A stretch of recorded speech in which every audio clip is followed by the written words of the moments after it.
باب ہے باب نمبر 39 حق الجار والوصیت به، پڑوسی کے حقوق اور اس کے بارے میں وصیت کرنا۔ قال اللہ تعالی وَاعْبُدُوا اللَّهَ وَلَا تُشْرِكُوا بِهِ شَيْئًا وَبِالْوَالِدَيْنِ إِحْسَانًا وَبِذِي الْقُرْبَى وَالْيَتَامَى وَالْمَسَاكِينِ وَالْجَارِ ذِي الْقُرْبَى وَالْجَارِ الْجُنُبِ وَالصَّاحِبِ بِالْجَنبِ وَابْنِ السَّبِيلِ وَمَا مَلَكَتْ أَيْمَانُكُمْ، اور خدا ہی کی عبادت کرو اور اس کے ساتھ کسی چیز کو شریک نہ بناؤ، اور ماں باپ اور قرابت داروں اور یتیموں اور محتاجوں اور رشتہ دار ہمسایوں اور اجنبی ہمسایوں اور رفقا پہلو یعنی پاس بیٹھنے والے اور مسافروں اور جو لوگ تمہارے قبضے میں ہوں سب کے ساتھ احسان کرو، یعنی اچھا سلوک کرو۔ اس آیت میں اگرچہ بہت سے لوگوں کے حقوق کی طرف توجہ دلائی گئی، لیکن خاص طور پر ہمسائے کے حق کے حوالے سے یہاں پر یہ آیت کوٹ کی گئی ہے۔ پہلی حدیث ہے وعن ابن عمر وعائشة رضی اللہ عنہما قال رسول اللہ صلی اللہ علیہ وسلم ما زال جبریل یوصینی بالجار حتی ظننت انه سیورثه، متفق علیہ۔ حضرت عبداللہ بن عمر اور عائشہ رضی اللہ تعالی عنہما سے روایت ہے کہ رسول اللہ صلی اللہ علیہ وسلم نے فرمایا جبریل علیہ السلام ہمسائے کے متعلق ہمیشہ ہی مجھے وصیت کرتے رہے، یہاں تک کہ میں نے خیال کیا کہ وہ اس کو وارث ہی بنا دیں گے، یعنی اتنا زیادہ حق جیسے اپنے حقیقی خون کے رشتوں کا حق ہوتا ہے، کیونکہ آپ جانتے ہیں کہ اسلام میں صلہ رحمی کے بارے میں بہت سی تلقین آئی ہے، لیکن اس کے فوراً بعد جس رشتے کی اور جس حق کی بات بہت کثرت سے کی گئی وہ پڑوسی کا حق ہے۔ یہ حدیث بھی بخاری اور مسلم کی ہے۔ اگلی حدیث ہے وعن ابی ذر رضی اللہ عنہ قال رسول اللہ صلی اللہ علیہ وسلم یا ابا ذر اذا طبخت مرقة فاکثر ماءها وتعاهد جیرانك، رواہ مسلم۔ وفي رواية له عن ابی ذر قال ان خلیلی صلی اللہ علیہ وسلم اوصانی اذا طبخت مرقة فاکثر ماءها ثم انظر اہل بیت من جیرانك فاصبهم منها بمعروف۔ حضرت ابو ذر غفاری بیان کرتے ہیں رسول اللہ صلی اللہ علیہ وسلم نے فرمایا کہ اے ابو ذر جب تو شوربہ پکائے تو اس میں پانی ذرا زیادہ ڈال لیا کر اور اپنے پڑوسیوں کا خیال رکھو، مسلم کی روایت ہے۔ اور ایک اور روایت میں ہے ابو ذر سے ہی مروی ہے کہ میرے دوست رسول اللہ صلی اللہ علیہ وسلم نے مجھے تاکید فرمائی کہ جب تو شوربہ پکائے تو اس میں زیادہ پانی ڈال، پھر اپنے پڑوسیوں کے اہل بیت کا خیال کرو، یعنی ان کے گھر والوں کا، اور ان کو اس سے اچھے انداز کے ساتھ دیا کرو۔ یہاں پر آپ دیکھتے ہیں کہ دو روایات ہیں تھوڑے سے لفظی اختلاف کے ساتھ، اور اس میں پہلی روایت اور دوسری میں ایک تو یہاں پر فرق ہے کہ اس میں صرف آتا ہے قال رسول اللہ صلی اللہ علیہ وسلم، دوسری میں محبت کا انداز غالب ہے قال خلیلی، کہ ان خلیلی صلی اللہ علیہ وسلم، کہ میرے دوست محمد صلی اللہ علیہ وسلم نے فرمایا، یعنی صحابہ کرام کی ایک محبت اور الفت کا انداز ہے۔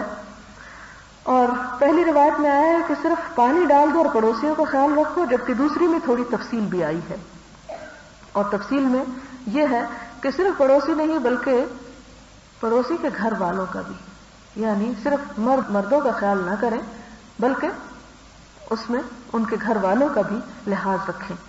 یہاں پر ایک اور بات بڑی لطیف انداز سے پتہ چلتی ہے، اور وہ یہ ہے کہ آپ صلی اللہ علیہ وسلم براہ راست حضرت ابو ذر کو کہتے ہیں کہ جب تم شوربہ پکاؤ، جب تم پکاؤ۔ اس سے یہ پتہ چلتا ہے کہ اگر کبھی مرد حضرات بھی کوئی کھانا پکائیں تو ان کے لیے کوئی عیب کی بات نہیں ہے، یہ صحابہ کرام میں خود حضور صلی اللہ علیہ وسلم کی سنت میں یہ چیز ہمیں نظر آتی ہے۔ اس لیے دونوں روایتوں میں آپ دیکھ رہے ہیں کہ آپ صلی اللہ علیہ وسلم یہ نہیں فرما رہے کہ اپنی بیوی کو جا کر کہو، بلکہ یہ فرمایا جب تم پکاتے ہو، یہ تم پکاؤ تو ایسا کرو، اور پھر تم کے ساتھ ظاہر ہے کہ اہل خانہ بھی شامل ہیں۔ ایک اور آگے حدیث آئے گی کہ جس سے یہ پتہ چلتا ہے کہ عورتوں کو بھی حکم دیا گیا کہ کوئی اپنے پڑوسی کو اگرچہ وہ بکری کا کھر ہی کیوں نہ ہو ہدیہ بھیجنے میں آر محسوس نہ کرے، ہو سکتا ہے کہ وہ پڑوسی اسی چیز کا ہی ضرورت مند ہو۔ اگلی حدیث ہے وعن ابی ہریرہ رضی اللہ عنہ ان النبی صلی اللہ علیہ وسلم قال واللہ لا یؤمن واللہ لا یؤمن قیل من یا رسول اللہ قال الذی لا یأمن جارہ بوائقہ، متفق علیہ۔ وفی روایت لمسلم لا يدخل الجنة من لا يأمن جاره بوائقه البوائق الغوائل والشرور. حضرت ابو ہریرہ سے روایت ہے، نبی صلی اللہ علیہ وسلم نے فرمایا اللہ پاک کی قسم مومن نہیں ہے، اللہ کی قسم مومن نہیں ہے، اللہ کی قسم مومن نہیں ہے. 3 مرتبہ مومن نہیں قسم کھا کے فرما دیا. اور آپ صلی اللہ علیہ وسلم کا تو قسم کے بغیر بھی فرمانا کوئی جھوٹ نہیں ہے، اس لیے کہ آپ کی صداقت کی گواہی تو آپ کے دشمنوں نے بھی دی. لہذا سوال کیا گیا یا رسول اللہ صلی اللہ علیہ وسلم کون مومن نہیں ہے؟ فرمایا وہ شخص کہ اس کے پڑوسی اس کی شرارتوں سے محفوظ نہیں، اس کی اذیتوں سے محفوظ نہیں. بخاری اور مسلم کی روایت ہے، اور مسلم کی روایت میں ہے کہ جنت میں وہ شخص داخل نہ ہوگا جس کے پڑوسی اس کے شرارتوں سے محفوظ نہیں. یعنی آپ نے یہی بات دوسرے انداز میں بھی فرمائی. اور بوائق سے مراد ہے ہلاکتیں اور شرارتیں، یعنی تنگ کرنا مختلف طریقوں سے، اور اس میں ضروری نہیں کہ کوئی کانٹے اور پتھر ہی پھینکے جائیں، بلکہ ایسا شور شرابہ اور ہنگامہ مچانا یا تجسس کرنا یا پڑوسی کے ایسی باتوں کا دوسری جگہوں پہ اظہار کرنا کہ جو اس کی پرائیویسی میں شامل ہو یا کسی طرح اتفاق سے اس کے علم میں آ گئی ہو. تو اذیت کی کوئی بھی قسم جو ہے وہ بوائق میں شامل ہوتی ہے. تو وہ شخص ایمان کے درجے سے ہی اتر گیا جس کے اندر یہ اخلاق نہیں. تو یہاں پر آپ دیکھیں کہ ہم سب کو کتنا زیادہ کیئرفل رہنے کی ضرورت ہے. اور ان پڑوسیوں میں صرف برابر کے پڑوسی نہیں آتے، ہمارے ہی سرونٹ کوارٹرز میں رہنے والے غریب لوگ بھی آتے ہیں کہ جو قریب رہتے ہیں، کیونکہ جار کا لفظ جو ہے جور سے ہے، اور جور کہتے ہیں وہ جو کسی کی پناہ میں ہو، جو کسی کے ساتھ ہو. تو ہمسایہ بھی ہمسایہ سے پناہی حاصل کرتا ہے، اس سے مدد کا طلبگار ہوتا ہے. ایک اور حدیث میں ہے وعنہ قال قال رسول اللہ صلی اللہ علیہ وسلم یا نساء المسلمات لا تحقرن جارة لجارتها ولو فرس نشاة.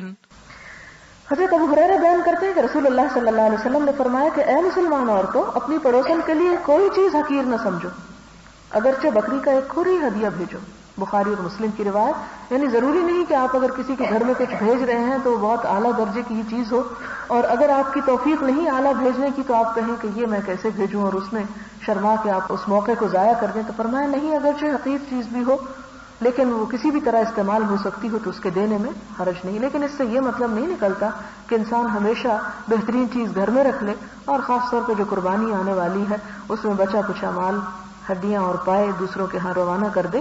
یہ نہیں اس کا معنی. بہرحال وعنہ ان رسول اللہ صلی اللہ علیہ وسلم قال لا يمنع جار جاره ان يغرز خشبة في جداره ثم يقول ابو هريرة ما لي اراكم عنها معرضين والله لارمين بها بين اكتافكم. متفق علیہ. حضرت ابو ہریرہ بیان کرتے ہیں کہ رسول اللہ صلی اللہ علیہ وسلم نے فرمایا کہ کوئی پڑوسی اپنے پڑوسی کو اپنی دیوار پر لکڑی گاڑنے سے منع نہ کرے. یعنی اگر وہ ضرورت مند ہے کوئی کیل ٹھوکنے کا، کوئی لکڑی ڈالنے کا یا ٹانگنے کے لیے چھت پہ کچھ اس کی دیوار کے اوپر کچھ رکھنے کا، تو اس سے منع نہ کرے، یعنی اس کی ضرورت کو پورا ہونے دے. اور حضرت ابو ہریرہ فرمایا کرتے میں محسوس کرتا ہوں کہ تم اس سے اعراض کر رہے ہو، تم یہ کام نہیں کرتے. اللہ کی قسم میں اس بات کو تم پہ مسلط کر کے رہوں گا، تم سے منوا کے چھوڑوں گا کہ یہ پڑوسی کے حق میں داخل ہے. بخاری اور مسلم کی روایت ہے. اور اگلی حدیث ہے وعنہ ان رسول اللہ صلی اللہ علیہ وسلم قال من كان يؤمن بالله واليوم الآخر فلا يؤذي جاره ومن كان يؤمن بالله واليوم الآخر فليكرم ضيفه ومن كان يؤمن بالله واليوم الآخر فليقل خيرا او ليسكت. متفق علیہ. بخاری اور مسلم کی روایت ہے حضرت ابو ہریرہ سے کہ رسول اللہ صلی اللہ علیہ وسلم نے فرمایا جو شخص اللہ اور آخرت کے دن کو مانتا ہے وہ اپنے پڑوسی کو تکلیف نہ پہنچائے. جو شخص اللہ اور آخرت کے دن پر ایمان رکھتا ہے وہ اپنے مہمان کی عزت کرے. جو شخص اللہ اور آخرت کے دن پر ایمان رکھتا ہے وہ اچھی بات کہے یا چپ رہے. یہاں پر آپ دیکھیں کہ اخلاق کو ایمان بالآخرت سے باندھ دیا گیا کہ ایمان بالآخرت کو ایسے ہوا میں معلق چیز نہیں کہ ہمیں کہا جا رہا اس کو بھی مان لو، اس کو بھی مان لو، اس کو بھی مان لو. نہیں، بلکہ یہ سب ایمان کس لیے ہے کہ ہم اس سے اپنی عملی زندگی کی اصلاح کریں. اور جو شخص عمل میں یہ سارے غلط کام کرتا ہے اس کا ماننا اور نہ ماننا برابر ہے. اسی لیے سورۃ ارایت الذی میں فرمایا ارایت الذی یکذب بالدین، دیکھا تم نے اس شخص کو جو الدین یعنی جزا سزا کو جھٹلاتا ہے. فذلک الذی یدعو الیتیم، یہ وہ شخص ہے آخرت کا انکار کرنے والا جو یتیم کو دھکے دیتا ہے. ولا يحض على طعام المسكين، اور مسکین کو کھانا کھلانے کی ترغیب نہیں دیتا۔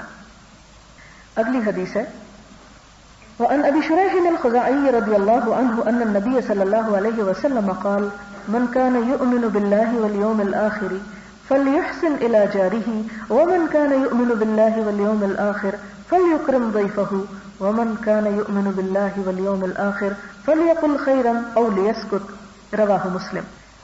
مسلم نے یہ حدیث روایت کی ہے ان الفاظ کے ساتھ، اور بخاری نے بعض حصے کو روایت کیا ہے، سارے کو نہیں کیا، یعنی چھوٹا حصہ۔ اور اگر آپ بخاری کو پڑھیں کبھی تو آپ کو محسوس ہوگا کہ امام بخاری کی یہ عادت ہے کہ وہ ایک باب باندھتے ہیں اور اس باب کے اندر وہ مسئلہ بیان جو کرنا چاہتے ہیں اس کا اسی طرح کا ٹائٹل رکھتے ہیں، اور ایک لمبی حدیث میں سے صرف اتنے پورشن کو کوٹ کرتے ہیں کہ جو ان کی اس بات سے متعلق ہوتا ہے۔ تو یہاں پر ہم دیکھتے ہیں کہ آپ صلی اللہ علیہ وسلم نے وہی بات فرمائی جو اوپر کی حدیث میں آئی ہے کہ آپ نے فرمایا جو شخص اللہ اور آخرت کے دن پر ایمان رکھتا ہے وہ اپنے پڑوسی کے ساتھ اچھا سلوک کرے، اور جو شخص اللہ اور آخرت کے دن پر ایمان رکھتا ہے وہ اپنے مہمان کی خاطر مدارت کرے۔ فَلْيُكْرِمْ ضَيْفَهُ، اور یکرم اکرام سے ہے، یعنی تکریم کرے، عزت کرے، اور خاطر مدارت اس کا مجازی معنی ہے۔ اور جو شخص اللہ اور آخرت کے دن پر ایمان رکھتا ہے وہ اچھی بات کرے یا خاموش رہے، یعنی گفتگو میں بھی تمیز کرنا ضروری ہے، اور یہ بھی ایمان کا حصہ ہے۔ حضرت عائشہ بیان کرتی ہیں کہ میں نے عرض کیا یا رسول اللہ صلی اللہ علیہ وسلم میرے دو پڑوسی ہیں، میں کس کی طرف ہدیہ بھیجوں؟ آپ نے فرمایا ان میں سے جس کا دروازہ تجھ سے زیادہ قریب ہے، یعنی جو تجھ سے قریب تر رہتا۔ یہ بخاری کی روایت ہے۔ اور ایک اور جگہ پر آتا ہے کہ جو رشتہ دار بھی ہو اور پھر پڑوسی بھی ہو، اس کا حق دگنا ہے بنسبت صرف اس پڑوسی کے کہ جو ہمسایہ ہو۔